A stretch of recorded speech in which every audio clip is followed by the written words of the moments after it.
બ્રહ્મ તત્વ કોને કહેવાય એનું તમે વર્ણન કરી શકો. એ થઈ ગયું. પછી ગીતામાં કાંઈ વાંચી નીકળો તો પણ એ નક્કી ન કરાવે ગીતા કે આ બ્રહ્મ તત્વ કહેવાય. બરાબર. વેદ થકે વાણી થાકે થાકે ગીતાને દોડ તો કાઢી નાખ્યો. ભગવાન શંકર મંત્ર ગીતા આપણા મગજમાં તો શંકરવાદી ભરાઈ ગયું એટલે વેદ તો થાકી ગયા તો શું કરવાનું? વાંધો દાદ પીડ્યો ને કે બીજું કાંઈ ભાઈ. હવે આની સમજણમાં જો જાય તો આપણને હળવું થઈ જાય. કારણ મને ઝેર ચડી ગયું. લોકો ઝેર ચડે વેદ થાકે વાણી થાકે એમ કે ને બધા લોકો ઝેર મળે. ચાર વેદ એટલે રૂપ શુભ સામ્ય અર્થ. કેટલા વેદ? ચાર વેદ તો બ્રહ્માજી પડતા તો વાણી કહે. હવે ચાર વેદ થાક્યા એનું કારણ અને વર્ણન કરવું નહીં. એટલે જે રૂપ વેદ છે રૂપ એની એક રચના બનાવી. જ્યારે પેલા શબ્દ રીતના ઓમકાર ત્યાંથી રીતના સંતો કરે લોક વેદની રચના એટલે જમી આસમાનનું સર્જન થયું. આ રૂપ વેદની તાકાત જમી અને આસમાન વેચવા બહુ એટલે વેદ તો પૂરો ધૈર્યમાં. હવે આપણે વેદને ગણવું હોય તો આકાશના પૃથ્વી રૂપ વેદ છે. નક્કી જ કરવું હોય વેદ પાસે યો નથી. સુગ વેદની અલગ ગણીએ સવર પ્રગટ થયો. સવર એટલે તમે જેનાથી જીવો છો. આ બીજો વેદ તમે જેનાથી જીવો છો. તમે નહીં આખા વિશ્વનો કોઈ જીવાત્મા હોય કોનાથી જીવે પછી એ વેદ બીજો લઈ અને પ્રાણ એટલે સ્વર પ્રગટ થયો. હવે એને મહાપુરુષે શું કીધું? જવાબ બદલે 12 વાગે.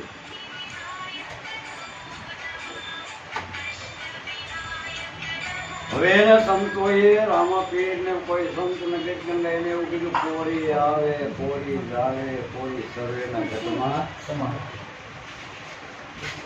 કોરીએ રાજ અને પાઠ ને કોરીએ સીધા ધ્રુવને આ કોરીની કરે કોઈ હાશ એનો થાય અમલાપમાં. જો સુગરો આ કોરી ખાય તો ફરકમાં જાય. લુગરો ખાય તો નરકમાં જાય. કોરી મંત્ર સકૃણ વ્યાજો દાદી એટલે આ બીજો વેદ. કોરી આવે કોરી આવે કોરી આવે કોઈ સર્વેના ઘટમાં આ બીજો વેદ સવર પડે. બીજો વેદ ગયો. ત્રીજો વેદ સામ લઈ અને સ્ત્રી અને પુરુષ બનાવ્યા. સ્ત્રી પુરુષ બનાવ્યા એટલે બે જાતિ નર અને માદા. બીજી કોઈ જાતિ.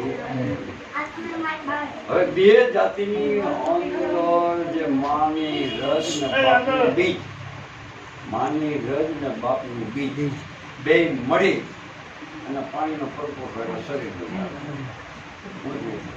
હવે 3 ધાતુઓમાં માની લોહી માઉસ ને સાંજ.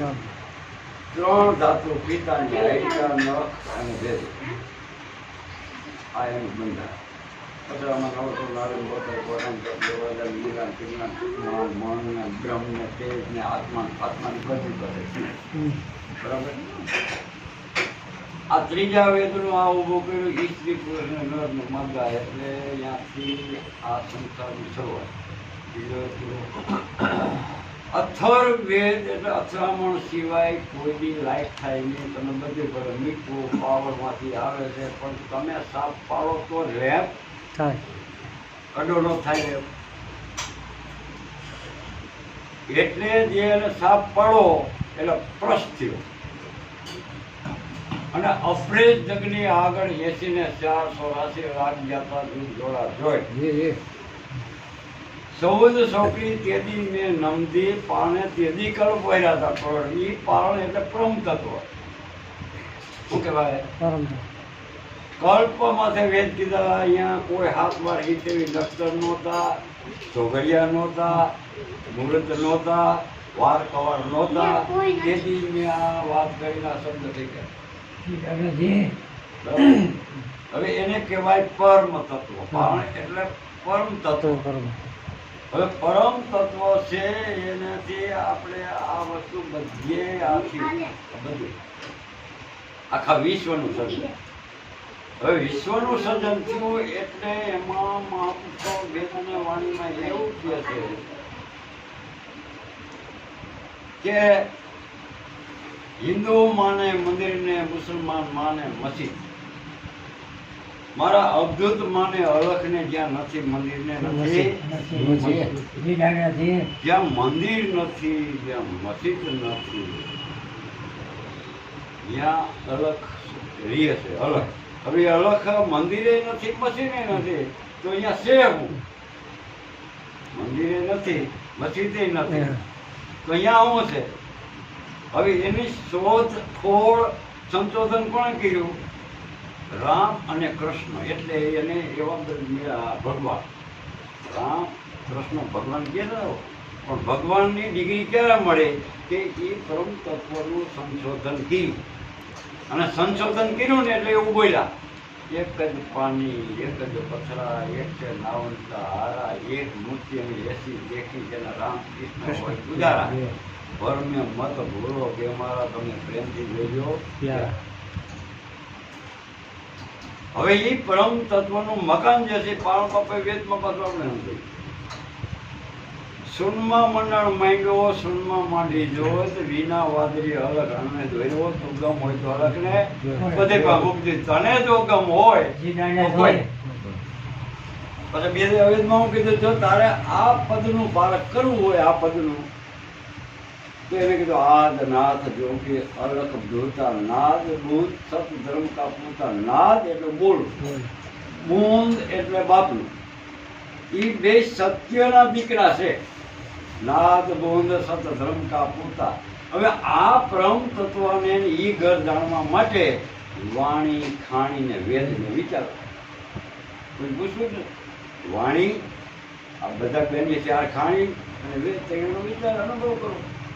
ક્યાંય સમજવાય નથી જવું, કોઈ પૂછવું નથી. વાણી, ખાણી, વેદ, વિચાર, હીરસી, સફેદી, સકલાધાર, કકમ કે તલક બનાય, ઈશ્વર માથે બિંદા મળે. શંકર પાર્વતી આ સમજવા ગયા.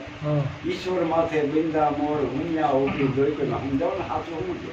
ઉમિયા ઉભી જોઈ કરજો, નીર નક્ષા ફરમાયા, સોય પુરુષ ફરદાય, નીર નક્ષા ફરમાયા, સો પુરુષમાં ફરદાય, પાંચ તત્વ સફરો ના સોય પુરુષ ફરદે આવ્યા. નિર્વાણી કાકણ કા કરો નિસ્તારા. નિર્વાણ પદ જોવા સમજો કે નિર્વાણ જાવું છે, નિર્વાણી કરો આત્માને. પાણ બાપા એમ કે છે નિર્વાણી કાકણ કા કરો નિસ્તારા. એ નક્કી રોજ સેવા ઉતરો બહુ પારો લેવા દેવાનું. નિર્વાણી કાકણ કા કરો નિસ્તારા, સેવા ઉતરો બહુ પારા. નિર્વાણી કાકણ સપનું જ્યાં ગાદીએ બેહી અલગ ખુરશે જ્યાં. નિર્વાણી કાકણ કા કોઈ જાણે ભેદ, તો આપે દેવને આપે જ મરી જાય. પછી એ કોઈ કારણ કે પાણી પીવા ગયા તમે પીવાઈ જાઓ, અલખને જાણી લ્યો તો તમે મહામાઈ જાઓ. નદી કરીએ દરિયામાં તો નદી મટન દરિયો થઈ જાય. પછી કાંઈ રહેતો ને તમે બધા અગરબત્તી કરો તો તમે જાણો, પછી ન કરો તો તમે જાણો. સમુદ્રમાં ભરી ગઈ નદી એટલે કાંઈ નદી લેવા દેવા છે નહીં, સમુદ્ર બની ગઈ પછી વાત ક્યાં રહી. પછી લોટ આવે, રગડો આવે, તડકા આવે. હવે આ બનવાનું છે. તો હવે આપણે એ તત્વને પામવા માટે પાણું તત્વને, પરમ તત્વ એટલે પાણ. પછી અમે બધાએ શું નક્કી કર્યું છે કે હાથમાં હોતાર પાણ લઈને હળમતિયાના પાદરમાં શરીર પડતું કર્યું એટલે શરીર ત્યાં છોડ્યું. એટલે અમે એને એક નક્કી રાખ્યું કે સબ ત્યાં છે. અને 10મો અવતાર ધારણ કરીને 3 કોઈનો ઉદ્ધાર કરવા આવ્યા છે. એટલે અમે એના વેદનું કથન કીધું એ તમને સમજાય રાખીએ, તમે અહીંયા એને આવ્યા રાખો. પણ અહીંયા જવાનું એક કારણ છે. બાકી હજારો માણસો આવે બધા ન બની જાય. ત્યાં જવાનું એ જ કારણ છે કે સોયથી સમાણા નોમે ત્યાં વધામણા ઘોડો થયો પ્રસન્ન. પણ ભલે રમ્યો તમે મને લાગો પડતરની પાય. હવે દાદાને પૂછ્યું કે પડતરની પાય પણ બોલ્યો હોય તો પડતરની પાય કહેવાય કોને? બધા એમ કે જે સડક રહી ને ત્યાં જાગો કે પડતરની પાય. એટલે આમાં લગભગ છે ને લગભગ કોકને જ નક્કી થાય એવું એમાં કેવી રીતે પેલું કરવું? પડતર એટલે જે વાત આપણને નથી સમજાતી, આપણને નથી સમજાતી, તો એ પડતરની પાર આપણે જે વેદ કીધો છે એ જો સમજાઈ જાય અને આ પાયરનો મેળ આવી જાય ને આ જાગી જાય, પડતરની પાયરે જાગો. આ જો ન હોય તો જાગો છે ને નો મેં જાગો પડતરની પાય. આ વાત છે પડતર એટલે અંતિમ શેરડી આપણી અંતિમ ક્રિયા છે. આ પલ સંતોએ પણ અમે કીધું કે ફેર નહીં આવે. આ પડતરની પાર છે અને આને તમારે લેખામાં લેવી હોય, આ પલને તમારે સમજવી હોય, આ પલને તમારે ધન્ય બનાવવી હોય તો એના માટે કોઈ દર્શના બાંધવા નથી, બે તાર પકડવાના નથી, મકાન વેચવાના નથી, બાઈને છોડવાની નથી. ત્યાં શું છે? જાગવાનું છે ખાલી. શું કરવાનું? જાગવાનું. અને એ પણ બાપા કે છે જાગો મહો ધર્મીઓ નિંદર શું કેમ કરો છો? ક્યાં? એટલે લૌકિક નિંદરનું કોઈ સમય કીધું ન હોય. જાગવાનું એટલે મોહ નિંદરમાંથી જાગવો અને એમાંથી જગાઈ જાય. સાતરાથી અમારે અહીંયા આવવું હોય તો અહીંયા સારું લાગી અહીંયા રોકાઈ જાવ શું થાય? તો મોહ નિંદર એવી છે, કોઈ હોનામાં રોકાણા, કોઈ ચાંદીમાં રોકાણા, કોઈ બંગલામાં રોકાણા, કાંઈક ઉજળો નીમડો હોય એમાં રોકાણ. હું કેવો છું, કેવો લાગુ છું, રોકાવાના ઘણા ઠેકાણા છે, ત્યાં રોકાઈ ગયા. એમાંથી સંતોએ વેદમાં વાણીમાં જગાડ્યા છે કે જાગ્રત નગરીમાં પછી કોઈ ઈશ્વર નહીં લૂંટે. ભાઈ જાગી ગયો ને એ લૂંટાય નહીં.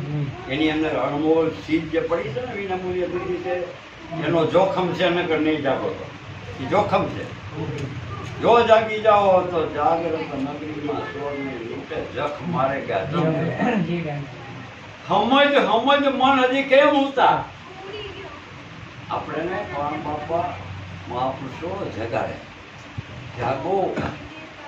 તો હવે આપણે તો 52% બાજીમાં જાગે કોણ ના પડે? કોક શહેરમાં હોગટ કોકની ભાંગવીએ તો આપણે કોણ ના પડે? હે પછી ટિકિટો લઈને ફિલ્મની એમાં જાગે કોણ ના પડે? અને એ નક્કી કરીને બેઠા લગભગ. સંતોએ કીધું છે તારી નગરીની અંદર તું જાગી જાય એટલે ભગવાન બોધ કે અપો દીપો ભવ તારો દીપક તું જ ભાઈ કોકને હારે જીવવા. હે અને પોતાના હારે જે જીવવા વઈ ગયા ને એને હેઠી કોઈ દુનિયા જીવવાય નથી જાય.